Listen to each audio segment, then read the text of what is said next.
kadaluarsa dengan NPM 20506125 dari kelas 5. Di sini saya akan menjelaskan mengenai bahaya narkoba untuk memenuhi tugas ujian semester ganjil tahun 2022 pada mata kuliah Public Speaking dengan dosen pengampu Ibu Dr. Anda A. Saraswati MPD dan Ibu Dahlia Reneva MPD. Yuk mari kita simak mengenai pembahasan bahaya narkoba yang akan saya sampaikan berikut ini. Narkoba adalah sebuah kalimat yang sekarang menjadi musuh terbesar yang harus diperangi oleh setiap generasi. Narkoba adalah jenis narkotika atau obat-obatan terlarang lainnya. Menurut Undang-Undang Nomor 35 Tahun 2009, narkotika ialah jenis zat atau obat-obatan yang berasal dari tanaman ataupun bukan tanaman, baik sintetis maupun semi-sintetis, yang dapat menimbulkan penurunan atau perubahan kesadaran, hilangnya rasa nyeri, dan mengakibatkan kecanduan bagi orang yang mengkonsumsi barang tersebut. Narkotika ini biasa digunakan oleh pihak rumah sakit untuk membantu jalannya proses operasi pada pasien sesuai dengan anjuran atau resep dokter. Namun amat sangat disayangkan, banyak dari generasi kita saat ini malah menyalahgunakan barang tersebut sehingga menimbulkan sebuah penyimpangan perilaku akibat dari kecanduan narkoba. Banyak sekali dampak negatif dari penyalahgunaan narkoba. Mungkin di sini saya akan menjelaskan 5 dampak negatif dari penyalahgunaan narkoba. Di antaranya, yang pertama, perubahan sikap pada diri remaja atau perangai. Yang kedua, emosi tidak terkontrol seperti mudah marah ataupun tersinggung. Yang ketiga, adanya penyimpangan perilaku pada remaja. Yang keempat, menurunnya kedisiplinan dan nilai-nilai belajar.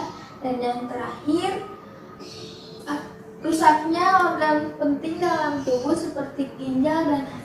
Nah, teman-teman, bahaya sekali bukan dampak negatif dari penyalahgunaan narkoba. Diliput dari Times Indonesia Jakarta, Badan Narkotika Nasional Republik Indonesia atau BNNRI dalam kurun waktu 2021 hingga pertengahan tahun 2022 telah berhasil mengungkapkan kasus narkoba sebanyak 55.392 kasus dan 71.994 orang tersangka penyalahgunaan narkoba.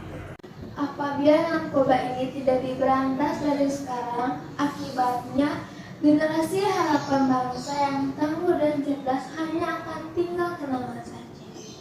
Sasaran dari penyalahgunaan penyebaran narkoba ini adalah kaum muda atau dewasa berkisar usia 11 tahun hingga usia 24 tahun. Hal ini mengindikasikan bahwa narkoba bisa mengincar anak didik kita kapan saja. Ada beberapa artis terkenal ibu kota yang pernah terjerat kasus narkoba seperti Nia Ramadhani dengan suaminya Adi Bakri, Raffi Ahmad, Nunung, Jeffrey Nicole, Jeff Smith, Bobby Joseph, Selwa Marsya, dan masih banyak artis lainnya yang pernah terjerat kasus narkoba. Nah, kita sebagai generasi bangsa bisa melakukan berbagai upaya agar tidak terjerat kasus penyalahgunaan narkoba. Di antaranya, yang pertama, jangan pernah kita sekali-sekali mencoba memakai narkoba, karena akibatnya jika kita pernah memakai sekali narkoba akan mengakibatkan kecanduan, dan apabila kecanduan itu tidak bisa teratasi, kita akan mengalami sakau. Yang kedua, jika kita mempunyai waktu luang, gunakanlah waktu luang tersebut dengan hal-hal positif seperti berkumpul dengan keluarga, membaca, berolahraga, ataupun tidur. Yang ketiga, bergaullah dengan lingkungan yang positif. Yang keempat, kita harus mengetahui apabila ada terlintas dalam pikiran kita untuk menggunakan narkoba, kita harus mengetahui dampak negatif dari penyalahgunaan narkoba tersebut. Mungkin sekian yang bisa saya sampaikan mengenai pembahasan bahaya narkoba. Mudah-mudahan video ini bisa memberikan kita pengetahuan dan pembelajaran agar kita tidak terjerat dalam kasus penyalahgunaan narkoba. Terima kasih. Mohon maaf apabila ada salah kata atau kekurangan dalam video tersebut. Wabillahi taufiq wal hidayah. Wassalamualaikum warahmatullahi wabarakatuh.